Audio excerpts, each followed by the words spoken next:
श्री स्वामी समर्थ. हळदी कुंकवाचा कार्यक्रम झाल्यानंतर वेळ येते साड्या व्यवस्थित घड्या मारून कशा ठेवायच्या.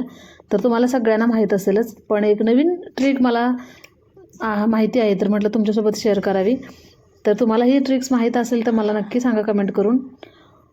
तर काय करायचं, आपल्याला साड्या एकदम धुतल्यानंतर स्वच्छ आपल्याला जेव्हा घड्या मारतो आपण, तर त्यावेळेस जेव्हा फॉलची साडी असते ना, तर फॉलकडून साडीला घडी मारायला सुरुवात करायची. आणि जास्त टिकली वर्क असेल तर उलट्या बाजूने सुद्धा घडी मारायची. म्हणजे काय होतं, त्या टिकल्या आतल्या साईडला राहिल्या जातात. टिकल्या किंवा जी काय डिझाईन वगैरे असते आरी वर्कची किंवा एम्ब्रॉयडरी वर्क असते ना ती वाली, तर त्या पद्धतीनं फॉल साईडनं जर घडी मारली ना तर व्यवस्थित घडी येते. तर बघू शकता. त्यानंतर मी तुम्हाला एक साडीची घडी मारून दाखवली. तर दोन्हीकडून फोल्ड करायचं थोडं थोडं.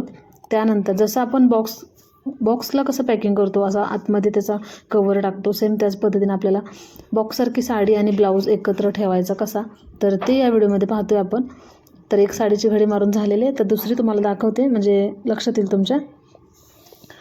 तर आपल्याला सेम आपण सिंपल घडी मारतो ना तशी घडी मारून घ्यायची आणि त्यानंतर असा ब्लाऊज घ्यायचा. आतमध्ये 1-2 कप्पे असतात, त्याच्यामध्ये असा आतमध्ये ब्लाऊज सरकवायचा. साडीने ब्लाऊज एकत्र ठेवला तर आपल्याला पटकन जेव्हा ऐनवेळेला घालायचे असते त्यावेळी लगेच सापडले जाते. त्यासाठी साडीने ब्लाऊज एकत्र कसा ठेवला ते तुम्ही पाहू शकता. त्यानंतर आतमध्ये आता बघू शकता असे 5-6 लेयर्स असतात.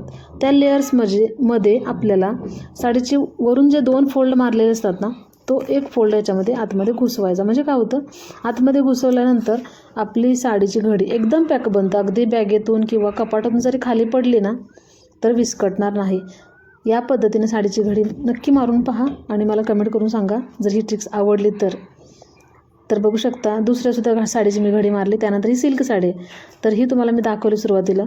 तर याचीसुद्धा एकदम छान अशी साडीची घडी तयार होते. तर बघू शकता. पुन्हा एक व्यवस्थित सांगते तुम्हाला. एक फोल्ड करायचा, ते ब्लाऊज ठेवू शकता. त्यानंतर दुसरा फोल्ड करायचा. तुम्हाला आतमध्ये ठेवायचं असलं ब्लाऊज आतमध्ये ठेवू शकता, वरती ठेवू शकता. 3 फोल्ड केले, त्यानंतर तिकडून आलेला एक 4था फोल्ड आहे, बघू शकता. तर याला काय होतं, या साडीला काठाला भरपूर अशी एम्ब्रॉयडरी होती. मग खूप जाड होती ना, मग आतमध्ये मी म्हटलं घुसवण्यापेक्षा एक साईडून थोडंसं ओपन आहे बघा, तुम्हाला समजलं असेलच थोडंसं.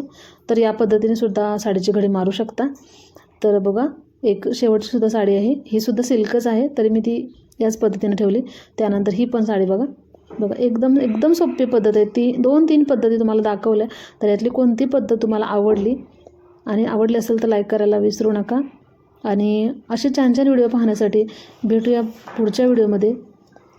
आणि एक लाईक करा नक्कीच. पूर्ण व्हिडिओ पाहिल्याबद्दल मनापासून खूप खूप आभारी आहे. धन्यवाद.